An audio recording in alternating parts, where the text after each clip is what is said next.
మాజీ మంత్రులుగా తను పేలిన అవాక్కులు చవాక్కులు చూస్తుంటే సభ్య సమాజం తలదించుకునే విధంగా తను మాట్లాడే తీరు చూస్తుంటే చాలా బాధ అనిపిస్తుంది.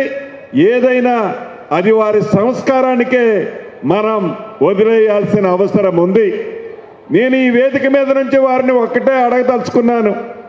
అయ్యా, ధనిక తెలంగాణ రాష్ట్రంతో మీ మాయమాటలు నమ్మి తెలంగాణ ప్రజలు మీకు 10 సంవత్సరాల అధికారం ఇచ్చారు. 10 సంవత్సరాల అధికారం ఇచ్చారు.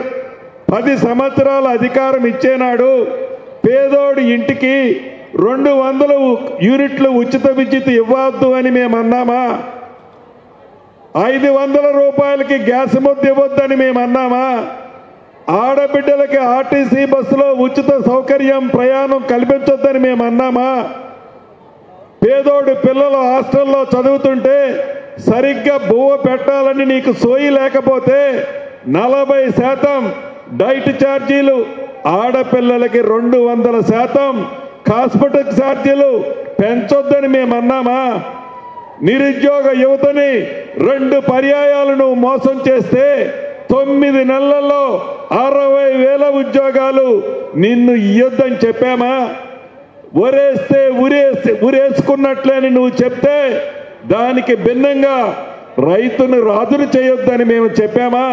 10 సంవత్సరాలలో నువ్వు చేసిన రుణమాఫీ అరా కొర ఇస్తూ 17,000 కోట్లు ఇస్తే ఇందిరమ్మ ప్రభుత్వంలో 3 నెలలలో 21,000 కోట్లు రైతన్నకిచ్చి రైతుని రాజును చేయొద్దని మేము అన్నామా?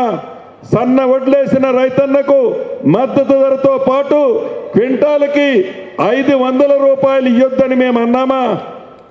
నిన్నగాక మొన్న ప్రతి పేదవాడు సన్న బియ్యం తినాలి అని సన్న బియ్యం ఇయ్యాలనే సంస్కృతి ఆలోచన 10 సంవత్సరాలలో ఏ పొద్దైనా నువ్వు సన్న బియ్యం తినేటప్పుడు కూడా నీకు ఆలోచన రాకపోతే ధనిక తెలంగాణ రాష్ట్రాన్ని అప్పుల పాలు చేస్తే 8,19,000 కోట్లు అప్పు కడుతూ పేదవాడికి ఇచ్చిన ప్రతి మాటని నెరవేర్చాలని ఇవ్వాలని తపనతో ఈనాటి ముఖ్యమంత్రి రేవంత్ రెడ్డి గారు ఇందిరమ్మ ప్రభుత్వంలో ఇన్ని మంచి కార్యక్రమాలు చేస్తుంటే నీకు కడుపు మంట ఎందుకయ్యా?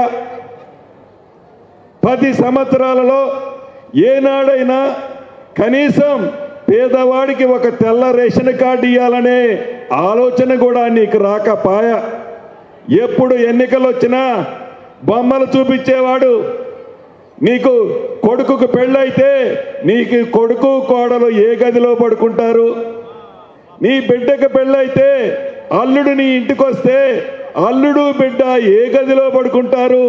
నీ మేకనేడ కట్టేస్తావు, నీ ఆవునేడ కట్టేస్తావు, చివరికి నీ కోళ్ళాడ కప్పెడతావు అంటివి. కనీసం 10 సంవత్సరాలలో పేదోడి చిన్న కోరిక ఒక గుడిసె ఇల్లు కట్టుకోవాలని, కనీసం ఆ కోరికను కూడా ఏ రోజు నెరవేర్చకపోతేవి. ఈ పేదోడి ప్రభుత్వం ఇందిరమ్మ ప్రభుత్వం అంటేనే ఇందిరమ్మ ఇల్లు, ఇందిరమ్మ ఇల్లు అంటేనే ఇందిరమ్మ ప్రభుత్వం. గౌరవ ముఖ్యమంత్రి రేవంత్ రెడ్డి గారు, ఉప ముఖ్యమంత్రి భట్టి గారు, కేబినెట్ మంత్రులు ఏది ఏమైనా సరే పేదవాడి చిరకాల కోరిక ఇందిరమ్మ ప్రభుత్వం అంటేనే ఇందిరమ్మ ఇల్లు కాబట్టి మొదటి విడత 4,50,000 ఇద్దాము. 4,50,000 అంటే 22,500 కోట్లు. 22,500 కోట్లు ప్రతి నియోజకవర్గానికి తక్కువలో తక్కువ 3,500 ఇళ్ళు ఇద్దాము. ఇటువంటి గిరిజన నియోజకవర్గానికి ఇంకొక 500, 1000 అదనగా ఇద్దామని ఇది మొదట విడత మాత్రమే. Subscribe us and press the bell icon for more interesting updates.